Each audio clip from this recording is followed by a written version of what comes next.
¿Dónde están las instrucciones para verificar un análisis de que esto es inocuo? Su negocio es producir veneno. Hacen los transgénicos tolerantes a esos venenos porque de esa manera lo venden en un paquete conjunto. Pasan, desde que se empieza a vender el glifosato, 41 años hasta que la Organización Mundial de la Salud llega a la conclusión de que el glifosato es una sustancia cancerígena. Cada día tenemos más pruebas de los daños a la salud que ocasionan los transgénicos y no es solo Seralini, hay muchos otros estudios. Monsanto había hecho el estudio por 3 meses, mientras que Seralini por 2 años, que es toda la vida de las ratas. Llegan a los 60 o a los 70 años y ahí viene la factura. Y es una factura fatal. Las consecuencias de un pueblo como el mexicano, que se alimenta cotidianamente de maíz, serían desastrosas. La fertilidad de los suelos es un proceso que llevó cientos de años. Bajo la Revolución Verde, en 3 décadas, agotaron la fertilidad de los suelos, contaminaron los mantos freáticos y empezaron a afectar la diversidad biológica.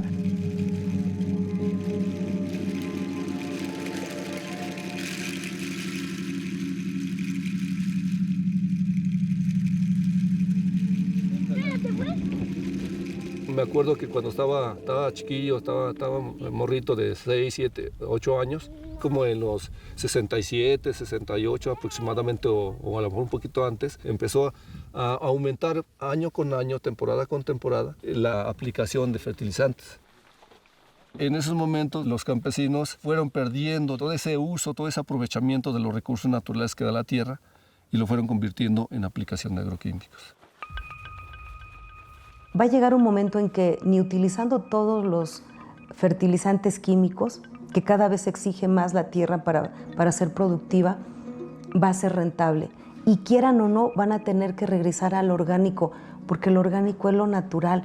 Hoy hemos obligado a la tierra a producir en condiciones prácticamente de nuestra tierra famélicas. Es como si quisiéramos que un ser humano desnutrido tenga hijos todos los días. Así estamos tratando a la tierra. O sea, cuando llegó al tope de 10 a 12 bultos o aplicación de agroquímicos en excesivo, ahora es cómo ir reduciendo la aplicación de agroquímicos e ir aumentando lo que es la incorporación, digamos, de una fertilidad más natural a través de todos los recursos naturales que nos da la tierra.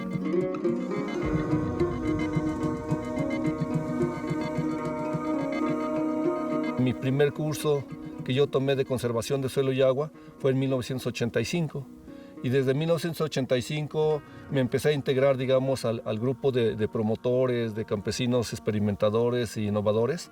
Realmente son técnicas que ayudan a mejorar, digamos, las condiciones de producción, principalmente de una producción más sana, sin agroquímicos, sin contaminantes. ¿Cómo es que ellos están haciendo para retener suelo y humedad y al mismo tiempo es tener un suelo más fértil, más eficiente para poder producir el sistema milpa, ¿no? Vicente Guerrero representó a la sociedad civil organizada. Tiene ya muchos años trabajando en defensa del maíz, que se organiza no para lucrar, sino para realmente hacer transformaciones sociales. Es una iniciativa ciudadana. La agricultura que se ha estado promoviendo por parte del Grupo Vicente Guerrero es buscar alternativas, en primera que disminuya la cantidad de insumos químicos, fertilizantes y agrotóxicos. También apoyar los procesos que en cada una de las comunidades o grupos pueden estarse dándose. Antes no usaban nada de agroquímicos. O sea, usaban el abono, el estiércol del corral de los animales porque tienen sus borreguitos, sus vaquitas, animalitas, digamos, ahí en la casa. Producían abono y ese abono, en esta temporada que está en descanso la tierra, la traían con los animalitos, con unos costales o con cualquier material, venían y se lo aplicaban a la parcela. Éramos soberanos alimentariamente y vendíamos excedentes. Cuando entra en vigor el Tratado de Libre Comercio, los mexicanos ya no teníamos precios de garantía, desapareció Conasupo, ya no teníamos Ban Rural, ya no teníamos tecnología financiada, desaparecieron fertilizantes nacionales, ahora los importamos, y desapareció el Programa Nacional de Semillas, ahora las compramos. Durante los últimos 38 años se desmanteló la producción nacional de alimentos. La preocupación del Grupo Vicente Guerrero con los transgénicos pues fue a partir de 1994, cuando el Tratado de Libre Comercio se abrió. Entonces muchos campesinos dijeron, ¿qué vamos a hacer si va a entrar una gran cantidad de maíz, pero también una gran cantidad de semillas? Donde les dicen, te vamos a financiar un porcentaje para que tú obtengas esto. Y eso también a algunos campesinos pues les emociona. ¿Cómo informamos a los campesinos que los transgénicos pueden contaminar a todos aquellos nativos, pero también a los híbridos, y que en algún momento la dependencia pues va a ser solamente comprarle a las empresas? La campaña nacional Sin Maíz No Hay País, a la que pertenezco, tenía años luchando por una declaratoria que protegiera nuestras semillas nativas de maíz de los intereses de apropiación comercial, sobre todo de grandes monopolios internacionales. Las semillas transgénicas, como las semillas híbridas que tienen patente, tienen una carga de interés comercial que muy pocos podemos vislumbrar detrás del maíz. En la humildad del maíz no se puede imaginar el ciudadano común los intereses económicos que se resguardan, que se codician. El campesino no mira al campo como un negocio, es una forma de vida. Es un orgullo sentir que eres un buen productor. El estado de Tlaxcala es un ejemplo de resistencia campesina, indígena y de organizaciones civiles en la protección de una semilla. Desde hace años también el grupo ha ido tratando de fomentar algunos espacios como son los mercados agroecológicos, que esto permite que también los campesinos tengan un ingreso más, pero que también la relación entre el consumidor y el que produce sea de esta relación más cercana. Un grupo que encabezó esta lucha en Tlaxcala es el Grupo Vicente Guerrero. Impulsó, documentó, coordinó junto a abogados, científicos, diputados, y elevó la voz, logró que se elevara la voz de Tlaxcala. Tenemos la función de agruparnos y cuando nos agrupamos podemos demandar a una empresa, podemos demandar a alguien que esté afectando la alimentación de nosotros, la biodiversidad que tenemos en cada una de las comunidades, pero también a la salud. René hizo una gran convocatoria jurídica que atrajo académicos, científicos, organizaciones civiles, grupos indígenas, campesinos, ejidatarios, pequeños productores. Pues nos reunimos, buscamos toda la información, incluso los campesinos nos abrieron todo el mundo de esta gran riqueza de los maíces, y participaron también los científicos más destacados del país en esta materia. Entonces logramos hacer un conjunto de muchas voluntades que aportaron su conocimiento y que permitió que los diputados entendieran por qué era necesario proteger nuestras semillas de la contaminación transgénica. El Grupo Vicente Guerrero, en conjunto con los campesinos o ejidatarios, buscaron alternativas lo que ya mencioné antes, productivas, técnicas, pero también de una forma legal o jurídica. Y esto también permitió que varios se sumaron. Una diputada que estuvo en el Congreso de Tlaxcala, pero también un abogado que se llama René, pues tuvo que buscar todos los argumentos jurídicos para sustentar esta ley. Durante 2 años de trabajo más o menos, se fue convenciendo pues primero a los ejidos y después a los diputados y después al gobierno. Y con esta ley lo que se logra es establecer primero que Tlaxcala, como parte de México, es centro de origen y de diversidad genética del maíz. O sea, es un santuario de la riqueza genética del maíz y se tiene que cuidar porque existe esta gran diversidad, este gran intercambio. Eso es lo primero que establece esa ley. Segundo, distintas protecciones en 2 ámbitos. Uno, fomento, impulso a través de programas, y otro, no permitir la liberación de transgénicos de maíz en Tlaxcala. Representa el primer esfuerzo de la organización campesina indígena en defensa de nuestros maíces nativos. Es eminentemente declarativa de derechos humanos, tiene que ver con la declaración de nuestro maíz nativo como patrimonio alimentario y cultural, pero es muy importante decirles que ahí es donde nace el término en diversificación constante, porque el maíz tiene más de 10,000 años de evolución y este sigue evolucionando conforme avanza el tiempo y el cambio climático se va adaptando. Por eso es que nuestra ley se llamó Ley de Fomento y Protección al Maíz Nativo en diversificación constante del estado de Tlaxcala. Se convierte en un parteaguas a nivel nacional y mundial en defensa del patrimonio biológico de los pueblos y que se convierte además en un símbolo que nos lleva a tener una esperanza de continuar con esta lucha que en breve se empieza a multiplicar en otros estados. Así es como después de Tlaxcala también Michoacán hace una declaratoria semejante, Colima, Sinaloa, el Estado de México, y bueno, empiezan muchos estados también a responder a esta iniciativa que tuvimos en el estado de Tlaxcala.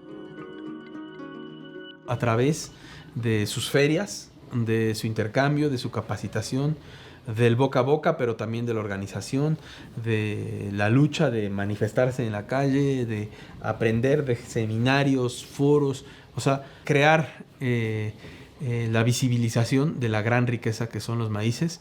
Pues yo diría que Vicente Guerrero es uno de los precursores más importantes de esta lucha. Marcó pues la vanguardia en ese momento para que los gobiernos de los estados, los congresos estatales empezaran a proteger al maíz y a un futuro pues la ley federal.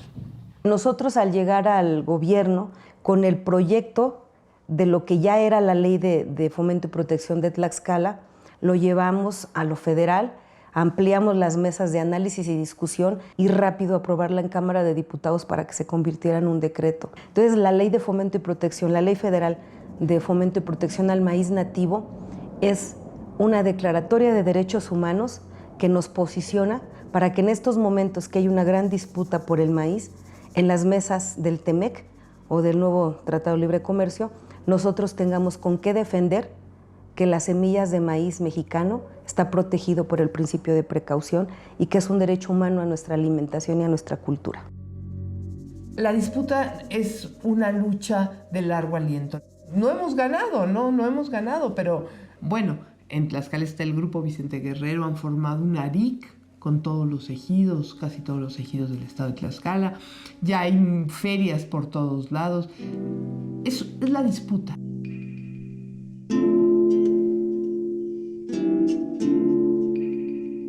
Nosotros, las comunidades indígenas, por miles de años hemos estado aquí, en nuestras comunidades, en nuestro territorio. Lo hemos cuidado.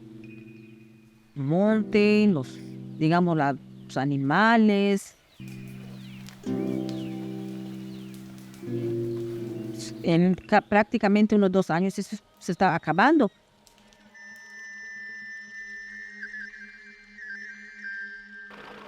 Con la pérdida de los precios de garantía, la pérdida de las variedades de semillas criollas, los altos costos de los insumos, la gente fue dejando poco a poco de sembrar sus tierras.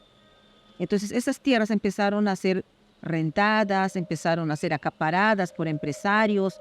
Entonces fue haciendo grandes extensiones de un solo monocultivo, en este caso es maíz, después viene el sorgo y lo último fue que la llegada de la autorización de los permisos de la siembra de la soya transgénica. Eran 250,000 hectáreas que se había autorizado para la península de Yucatán.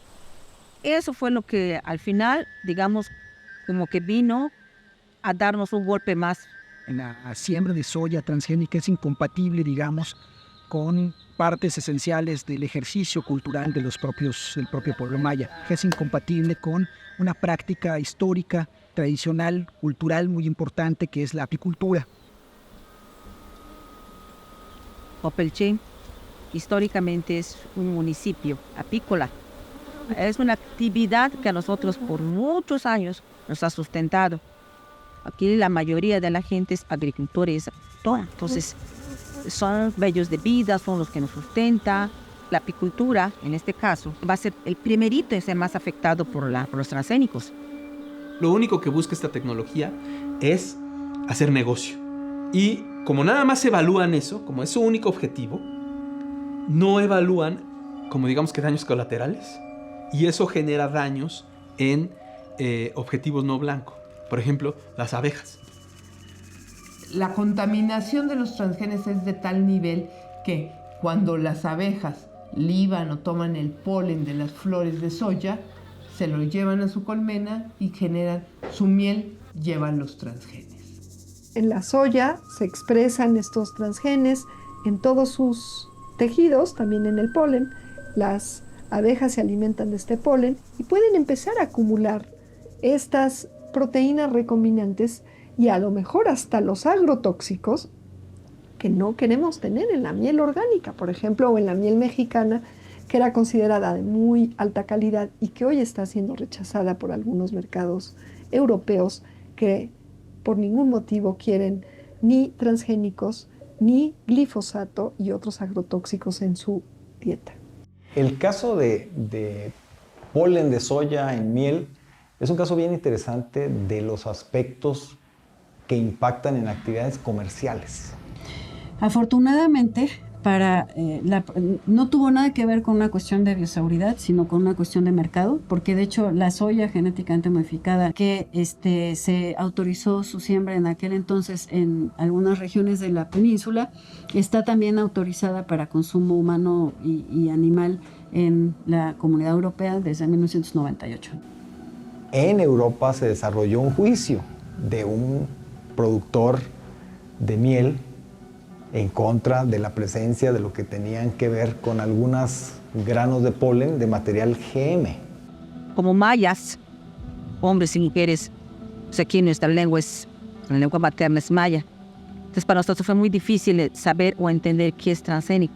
Cuando nos llegó la noticia de que la Corte de la Unión Europea había decretado que si encontraran rastros de polen de soya transgénica en la miel, ya no lo estarían comprando. Desde el 2000 hay siembra de soya transgénica en Campeche, experimental y piloto.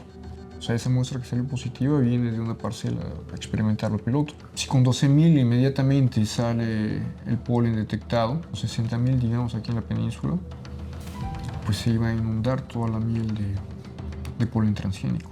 Una miel que se produce por pequeños apicultores familiares de muy buena calidad, pues rápidamente el mercado reaccionó y dijo, si la miel viene contaminada, yo no la quiero. Aunque se permitiera el 100% de polen transgénico, los compradores mayoristas de Europa no lo aceptan porque el consumidor no quiere transgénicos en Europa.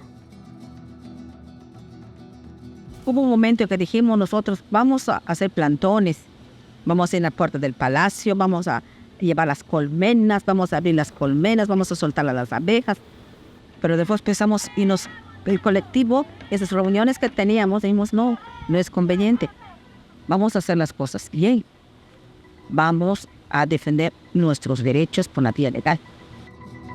Sorpresa nos llevamos nosotros hace 3 años, cuando nos enteramos que el gobierno federal de la Zagarpa había otorgado permisos para la siembra de soya transgénica, sin tomarnos en cuenta a nosotros, las comunidades indígenas, cómo nos iba a perjudicar, qué nos iba a pasar. El argumento central es que el Estado mexicano, la Zagarpa, la Semarnat, violaron el derecho a la consulta libre previa informada, ¿no? Dado que la propia ley de bioseguridad, aunque es una ley no propicia, digamos que tiene muchas lagunas, sí contempla el derecho a la consulta. Entonces la Cibiogem lo que le contesta es que en Yucatán no hay indígenas, ¿no? Entonces, me parece que eso es una muestra clara y evidente de cuál es la lógica que tiene el Estado frente a sus propios pueblos, en principio de desconocerlos. Yo quiero decir que los mayas no estamos muertos, que los mayas vivimos, que las mujeres estamos involucradas en este problema y que si estamos nosotros, porque es un patrimonio para nuestros hijos, estamos en pie de lucha. No se dio una consulta a pueblos y comunidades indígenas en el caso de la miel, porque hasta donde teníamos conocimiento, donde se iba a hacer la liberación, no eran sus territorios. Claro, el argumento que ellos manejan es que toda la península es territorio y pueblo maya. Ahí nosotros lo que hemos trabajado es muy de cerca con la autoridad en la materia, que es la Comisión Nacional para los Pueblos y Comunidades Indígenas, la CDI, y ellos tienen dónde están asentadas las comunidades indígenas y cuál es el porcentaje de habitantes indígenas en los distintos municipios, y en función de eso podemos determinar si se trata de una comunidad indígena o no. México, como parte del protocolo de San Salvador, debe dotar a su población con una nutrición adecuada. Como lo señala el artículo 12 de ese instrumento jurídico internacional, los estados partes se comprometieron a perfeccionar los métodos de producción, aprovisionamiento y distribución de alimentos para erradicar la desnutrición. Porque eso fue lo que ofrecieron las grandes empresas, que con sus semillas transgénicas y sus paquetes tecnológicos íbamos a acabar con el hambre del mundo. Eso es mentira. No han acabado con el hambre del mundo. Quienes alimentan hoy a los más pobres siguen siendo los pequeños productores de este país y de cualquier otro. Salieron los argumentos de que había otras variedades de soya no transgénicas que producían prácticamente los mismos rendimientos que las soyas transgénicas, y otra vez era la cuestión del beneficio económico de las compañías que producen los materiales transgénicos. Pero de pasada pues estaban comprometiendo severamente los ingresos y el bienestar de toda una población que vive de manera muy importante de la producción apícola. Los solicitantes a esta audiencia han expresado sus preocupaciones en torno al uso de organismos genéticamente modificados para consumo humano. Sin embargo, hoy en día existe un cúmulo suficiente de evidencia científica sólida que comprueba que el uso de estas tecnologías para mejorar las técnicas de producción agropecuaria no generan per se daños a la salud humana y, por el contrario, pueden contribuir a garantizar la seguridad alimentaria de las poblaciones. Hay muchas pruebas que lo que acreditan es que hay una serie de efectos y afectaciones hacia el medio ambiente y hacia la salud de las personas, y en ese sentido era obligación del Estado mexicano no implementar una política que no estuviese 100% comprobado que no iba a causar ningún tipo de efectos perniciosos en el medio ambiente y en la salud de las personas. La Ley de Bioseguridad contempla el establecimiento, además, y esto en atención a la pluriculturalidad, de zonas restringidas para el cultivo de estos organismos, en aras de contribuir a la protección del patrimonio y diversidad biológica nacional. Es muy lamentable decir que ahí puede haber una coexistencia de transgénicos con biodiversidad. En la península de Yucatán eso no es posible, porque la península de Yucatán está lleno de abejas, está lleno de apicultura. Después terminando, se acercó a saludarme Sol Ortiz, que es la directora de la Silbiogen en México, y me dice: es que todo lo que estás diciendo, Lady, es que hay que estarlo viendo, no pues. Le digo, no estoy de acuerdo con que usted haya dicho que hay coexistencia, que se puede dar la coexistencia. Eso a mí, porque yo sé que eso no es verdad y usted también lo sabe. Me dice que sí es verdad, no se puede dar la coexistencia, pero pues, ¿qué le vamos a hacer? El trabajo es el trabajo. La apicultura es una de las actividades humanas productivas más ecológicas, ¿no? Mientras más abejas haya, más polinización, más salud tienen las selvas, más salud tienen los cultivos. Los apicultores cuidan mucho la selva, el monte, precisamente porque ahí es donde comen sus abejas. Entonces es una actividad muy ecológica. ¿Para qué la pones en riesgo con un cultivo que no tiene ningún arraigo, que no es distributivo, que atenta contra todas las variables? La ecológica, la social, la cultural, la económica. Nuestra hipótesis pues es corrupción. Monsanto tiene fama de distribuir mucho dinero y con eso compra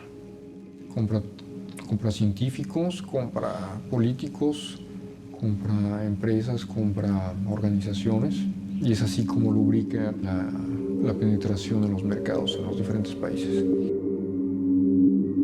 Nosotros nos organizamos como pueblo maya, como comunidades indígenas, y interpusimos 2 amparos que pusimos con el juzgado segundo en el estado de Campeche, pidiendo que nos protejan, que no se siga sembrando la soya transgénica, que se cancele, que se prohíba la siembra de soya transgénicas hasta que no garanticen cuáles van a ser los riesgos o las amenazas a los pueblos indígenas. Este año, en marzo de 2014, el juez segundo del estado de Campeche falla a favor de nosotras, las comunidades indígenas, y nos protege. Sale y es favorable, pero no solo para el municipio de Popolchen, para 8 municipios de 11 que somos en el estado de Campeche. Prácticamente sale protegido casi todo el estado de Campeche. Ahora suspendido vender semilla transgénica. ¿Tenemos fuerza? y por eso salimos ganando. Porque dice él, nadie lo gana, pero salió su trincante más fuerte y lo ganamos.